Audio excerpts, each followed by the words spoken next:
오늘 스가랴 말씀을 같이 보려 하는데요. 이제 보름 뒤면 2024년을 마무리하고 또 2025년을 향해 나아가는 날입니다. 한 해가 지나갈 때 우리는 많은 생각을 하게 되죠. 내가 이번 한 해 무엇을 이루었는지, 어떤 일이 있었는지, 이런 생각들을 하다 보면 올 한 해에 대한 평가를 하게 됩니다. 여러분들은 여러분들의 올 2024년을 어떻게 평가하시겠습니까? 그런 평가가 간혹 2025년에 대한 결심으로 이어지기도 하죠. 내가 이것이 좀 부족했다 하면 이것을 더 이루려 한다거나, 내가 이것이 부족했기 때문에 나는 다른 것을 찾으려 한다거나, 여러 가지 모습으로 우리의 삶이 나타납니다. 여러분의 2024년은 어떠했고 여러분의 2025년은 무엇을 준비하고 계신가요? 오늘 스가랴 말씀을 통해서 우리가 한 해를 마무리하고 또 2025년을 준비하는 마음가짐을 다시 한번 생각해 보기를 소망합니다.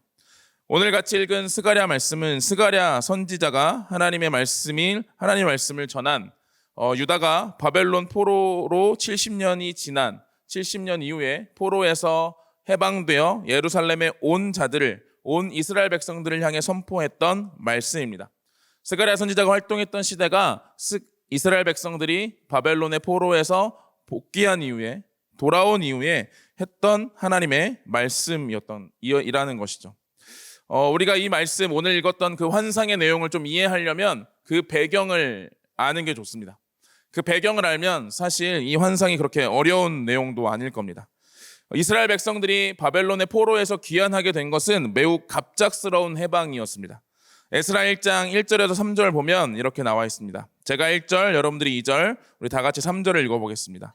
바사왕 고레스 원년에 여호와께서 예레미야의 입을 통하여 하신 말씀을 이루게 하시려고 바사왕 고레스의 마음을 감동시키심에 그가 온 나라에 공포하고 조서도 내려 이르되,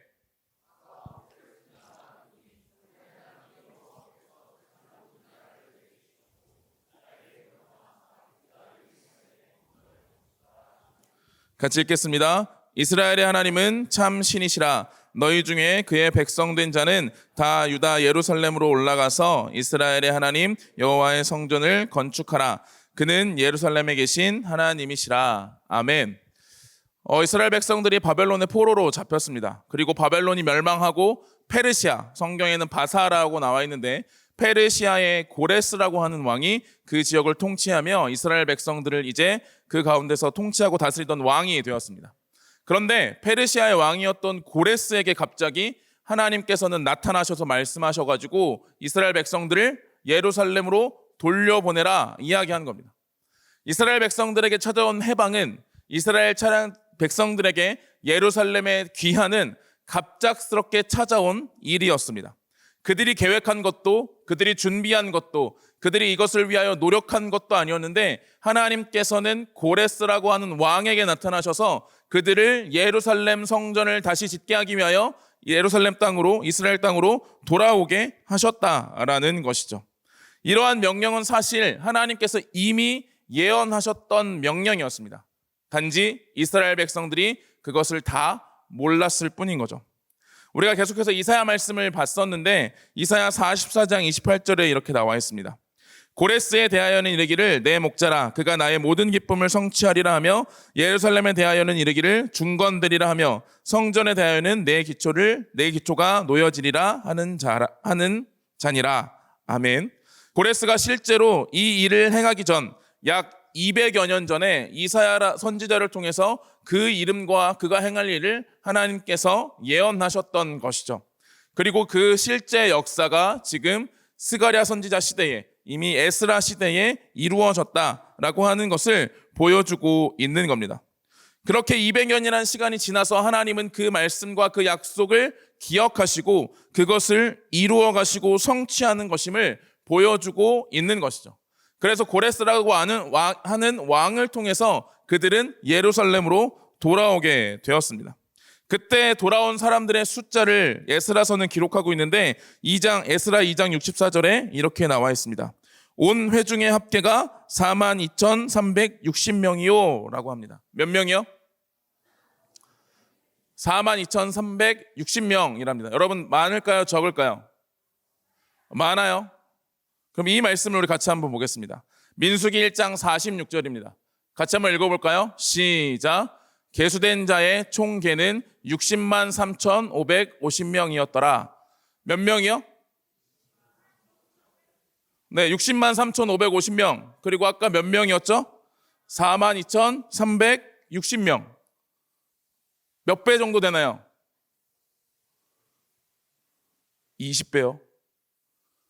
약 한 15배, 16배 정도 되죠.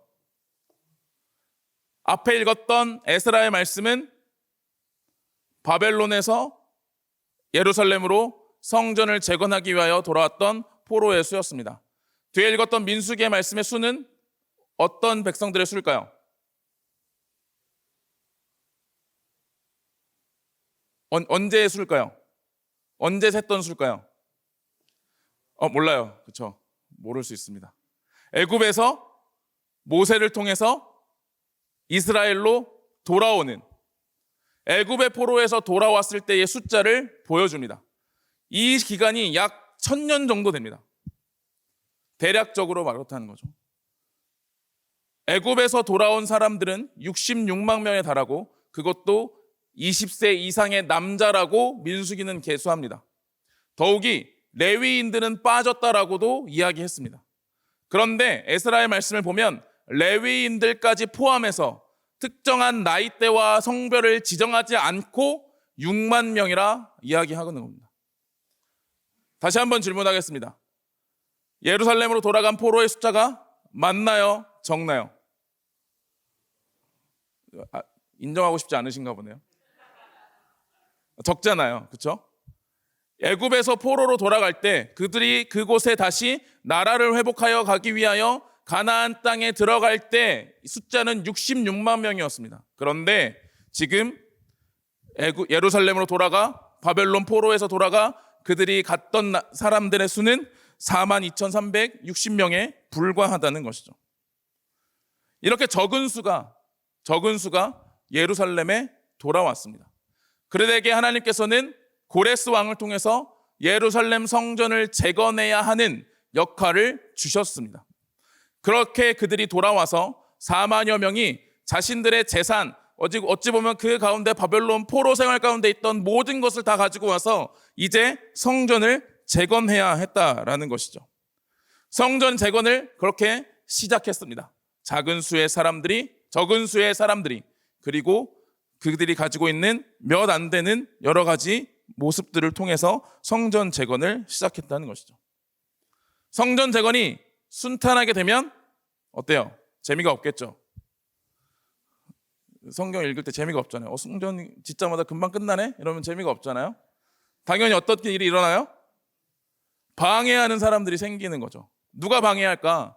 원래 바벨론의 포로로 70년 동안 살고 있을 때 그 지역에 있던 다른 민족들이 예루살렘의 성전이 세워지는 것을 방해하기 시작합니다. 에스라 4장 4절에서 6절 말씀 보면 이렇게 나와 있습니다. 이로부터 그 땅 백성이 유다 백성의 손을 약하게 하여 그 건축을 방해하되 바사왕 고레스의 시대부터 바사왕 다리오가 즉위할 때까지 관리들에게 뇌물을 주어 그 계획을 막았으며 또 아하수에로가 즉위할 때에 그들이 글을 올려